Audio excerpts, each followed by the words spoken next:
So now that we've had some time to kind of decompress and understand everything that comes with the Switch 2, I wanted to make this video to talk about all the things that Nintendo didn't mention or things that meant kind of overlooked with the Switch 2 release. There is some good stuff, but also some things that you should really consider before buying the Switch 2. So without further ado, let's talk about exactly what's going on with this thing. Let's get into it. So let's first get into accessory compatibility before we talk about anything else, because of course, a lot of people are going to be upgrading from their Switch 1 setup to the Switch 2 setup, and are going to want to know if, hey, can I use maybe my old Joy-Cons as controllers 3 and 4? Can I use my old Pro controller? Can I use my old dock? And things like that. So I'm going to put up some things on the side here to let you guys know exactly what's compatible and what's not, and we'll talk about some stuff that I want to highlight of what is compatible. So the first one you got to know is that the controllers will be compatible with the new Switch 2. So if you have old Joy-Cons, if you have the old Pro controller, you will still be able to connect them via Bluetooth to your Switch 2. Of course, you will not be able to use your old Joy-Cons with your new Switch 2 with the new slide-in feature because they're just completely different. But if you do want to play multiplayer and you want maybe a third and fourth Joy-Con, you can use your old ones to play something like Mario Party locally with a bunch of people. And that seems to be the case with pretty much any Bluetooth first-party controller. So again, that means the Pro controller will work, that means the Nintendo NES one will work, the N64 one, all the revamped ones they've created, you can connect via Bluetooth to your new one. And of course, they are making a GameCube version as well, because they did announce that they are having a GameCube emulator coming with the new eShop Online membership and things like that. So anything that has kind of a Bluetooth connection should work with your new Switch 2. So now some of the things that are not compatible from a first-party basis is going to be things like the docking station, things like the charging. So the old dock will not work with the new Switch 2 because they're just different sizes and different form factors, albeit the thickness remains the same, but they're just different and they won't actually fit in there. Same thing goes with something like the adjustable charging stand. Same thing goes with the Switch adapter, so if you try to charge the Switch on the docking station with the old charger, it won't work, but it will charge the actual handheld if you plug it directly. So there's some mixing and matching that you need to do here. But now the big one for me here from a compatibility standpoint is going to be microSD cards, because I'm somebody that has a bunch of microSD cards, but the new Switch 2 is only going to be able to use express microSD cards, which are more expensive at the end of the day. But you can actually use your old microSD cards, you can put them into your new Switch 2 to read some old video, to maybe see screenshots and images, but for saved game data, it will not be allowed to be used. And of course, any Joy-Con accessories for the first Switch will not be compatible with the new Joy-Cons too, because they're just different sizes, different form factors, and then use different systems for attachment. Of course, the new one is all magnet-based versus the first one was all rail-based. Okay, so now what's the deal with playing old games on the new Switch 2? And it technically can happen because first off, the actual physical games are the exact same size. The only real differentiation you're going to see is going to be the color. The new ones are going to have a bunch of red all over them versus the old ones don't.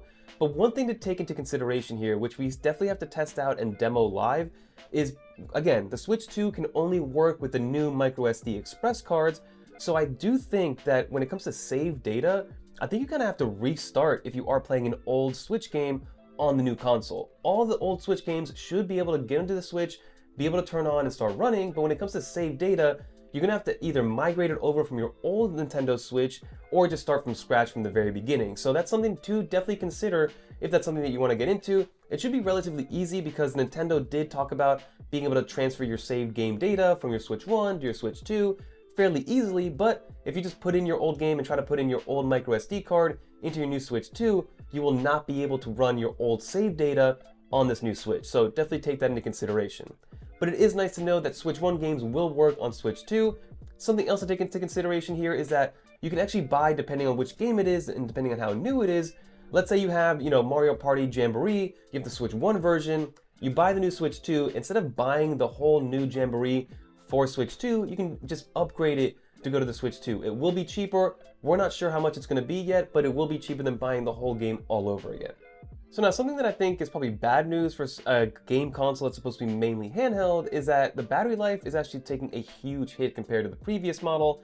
We're dealing with about 2 to 6.5 hours of battery life, and Nintendo didn't even really talk about battery life at all because I'm sure they knew that that wasn't something that they wanted to talk about. But again, you're probably getting 2 hours on some of those more intensive games like a Hogwarts Legacy, and probably anywhere from 5 to those 6.5 hours when you're maybe just streaming or playing some lighter games overall. But that's something to consider, especially if you are somebody that likes to use your Nintendo Switch in handheld mode most of the time. And then another head scratcher when it comes to the actual games of the Nintendo Switch 2, firstly, they're going to be $80 a game, which again, at the end of the day, isn't crazy because they've been $60 since like 2001. So a little inflation, and they kind of like stayed the same since then. So $80 is fine, in my opinion, for a game in 2025. But the weird thing here is that when you go and buy the physical game, let's say at a GameStop or any retailer, it's actually the whole game might not be on that game cartridge itself. It'll come with the game cartridge with some of the game installed on it, and then with a passkey for you to download the remainder of the game, which is a little strange in my opinion. So like, what's the point in having that physical game key or the physical game cartridge? All things that I'm gonna have to play with once I get my hands on the new Switch 2.